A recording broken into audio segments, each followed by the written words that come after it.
कुंडलपुर के बड़े बाबा की जय। संत शिरोमणि आचार्य भगवान श्री विद्यासागर जी महामुनिराज की जय। कल आपको मैंने बताया था आचार्य श्री उन पशुओं की आगमनी करने के लिए अमरकंटक से पेंड्रा रोड जा रहे थे। रास्ते में एक घटना होती है, वो घटना मैं आपके सामने रखना चाहता हूँ। योगी भक्ति में आचार्य श्री ने पद्यानुवाद लिखा है, वीर रहे नर सिंह रहे मुनि, परिसह रिपु को घात रहे, किंतु सदा भवभीत रहे हैं, इनके पद में माथ रहे। आचार्य जो होते हैं उपसर्ग और परिसहों को समता से सहन करते हैं। आचार्य श्री के ऊपर एक भयंकर रोग परिसय हुआ। जब अमरकंटक की पेंड्रा की ओर आ रहे थे अमरकंटक से, तो रास्ते में जहाँ रुके थे आचार्य श्री जी, उस समय मैं सामान्य अवस्था में था और आचार्य श्री का विहार करा रहा था। अचानक शाम को आचार्य श्री मुझसे कहते हैं कि मुझे इस जांघ के पीछे जलन हो रही है, लगता है कोई कीड़े ने काट दिया। मैंने देखा वहाँ पर लाल लाल कुछ निशान थे। हम लोग आचार्य श्री जरूर किसी कीड़े ने काट दिया है, अब क्या करें। हम लोग आचार्य श्री मेरे पास बाम रखी है, सिलोन से बाम है, वो लगा दे रहा हूँ मैं। आचार्य श्री ने बोला हाँ देख लो, और मैंने उस बाम को लेकर के आचार्य श्री के उस स्थान पर लगा दिया। और जैसे ही लगाया वैसे ही आचार्य श्री कहने लगे, क्या लगाया आपने? मुझे तो बहुत तेज जलन हो रही है, बहुत तेज जलन हो रही है। हमने आचार्य श्री बाम तो लगाई आपके सामने। बोले जल्दी इसको साफ करो। साफ किया हमने तुरंत, और वहाँ पर घी का लेपन किया। क्या किया? थोड़ा सा घी लगा दिया।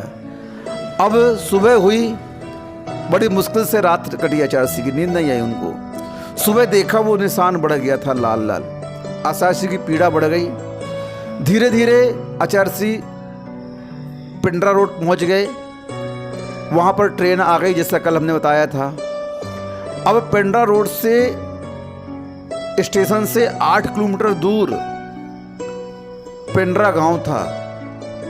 उस गांव में गौशाला थी, वहां पर गाय का वितरण होना था। वहां से पहुंच गए, गौशाला भी चले गए। अब वह दर्द आचार्य श्री का पैर का बढ़ने लगा और धीरे धीरे फैलने लगा। एकदम से डॉट डॉट जैसे पॉइंट्स बन रहे थे लाल रंग के, और वो बढ़ते जा रहे थे ऐसे। आचार्य श्री बोले इसमें जलन बढ़ती जा रही है, पीड़ा बढ़ती जा रही है। वहाँ पर 20 घर की समाज थी, करीब 20-22 घर की। तो वहाँ पर आचार्य श्री ने बोला कि क्या करें, मेरे से तो चला नहीं जा रहा है। वहाँ सबके घर नीचे दुकान थी और ऊपर मकान था। सभी श्रावकों ने नीचे की दुकान खाली कर दी चौका लगाने के लिए कि आचार्य श्री ऊपर नहीं चढ़ पाएंगे, और नीचे चौका लगा। करीब 5 दिन वहाँ पर 6 दिन रुके आचार्य श्री। पाटनी जी, अशोक जी, वैद्य जी को लेकर के आए। सुशील जी वैद्य हैं जयपुर वाले, उन्हें बाई प्लेन करके रायपुर उतरे और रायपुर से सीधे पेंड्रा रोड आए। वैद्य जी ने देखा और बोला इन्हें तो हर्पीस नाम का रोग हो गया है, और हर्पीस में भी जोस्टर हर्पीस हुआ है। कौन सा हुआ है? जब तक आचार्य श्री की लालिमा इस जांघ से पीछे पीछे फैलते फैलते उस एड़ी तक आ गई थी। चतुर्मास का समय निकट था। 3-4 दिन चतुर्मास के बचे थे। 7वें 8वें दिन आचार्य श्री ने पेंड्रा रोड से विहार कर दिया। कुछ महाराजों को आचार्य श्री ने शॉर्टकट से भेज दिया और अपने साथ 11 महाराज जी रखे, और लॉन्ग कट से गए आचार्य श्री, क्योंकि जो शॉर्टकट था उसमें चढ़ाई थी सीधे, और जो लॉन्ग कट था वो जस्ट डबल था, 52 किलोमीटर था, और ये 26-27 किलोमीटर था। आचार्य श्री घूम के गए। पहले दिन जब उन्होंने विहार किया तो इतनी तकलीफ में विहार किया उन्होंने, एक पैर से लंगड़ाते लंगड़ाते, और सीधे 16 किलोमीटर चले आचार्य श्री। कितना चले? 16 किलोमीटर चल करके उन्हें विश्राम किया। बीच में कई बार श्रावकों ने बोला, महाराजों ने बोला, आचार्य श्री यहाँ पर रुक जाइए, थोड़ा सा विश्राम कर लीजिए। आचार्य श्री बिल्कुल नहीं रुके कहीं भी, सीधे 16 किलोमीटर चले और सुबह पुनः आचार्य श्री 12-13 किलोमीटर चले और वहाँ पर आहार लिया। आहार लेकर के पुनः विहार किया और अमरकंटक से 5 किलोमीटर पहले कबीर चौकी है, वहाँ पर पुनः आहार हुआ आचार्य श्री का। 2 हार हो गए और शाम को प्रवेश कर दिया। उसी दिन चतुर्मास कलश की स्थापना का दिन था। आचार्य श्री कहते हैं, मंच पर बैठते ही सीधे सीधे पैरों में कहाँ दम था, इरादों ने पहाड़ चढ़ा दिए। अब चतुर्मास की स्थापना हो गई, अब वह पीड़ा और बढ़ती गई।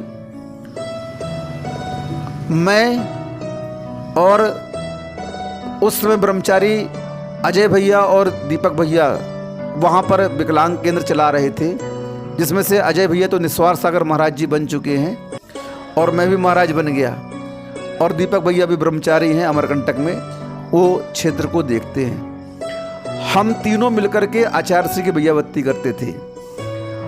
वैद्य जी कुछ जड़ी बूटी दे गए थे, उसको गर्म करना पड़ता था, उबालना पड़ता था, और उबलते हुए पानी में वो औषधि डाल करके एक नैपकिन से वही उबलता हुआ पानी उसमें नैपकिन उसमें डालते थे पानी में और निचोड़ते थे, और जहाँ पर वो उनके डॉट्स बने हुए थे वहाँ पर उसको लगाते थे।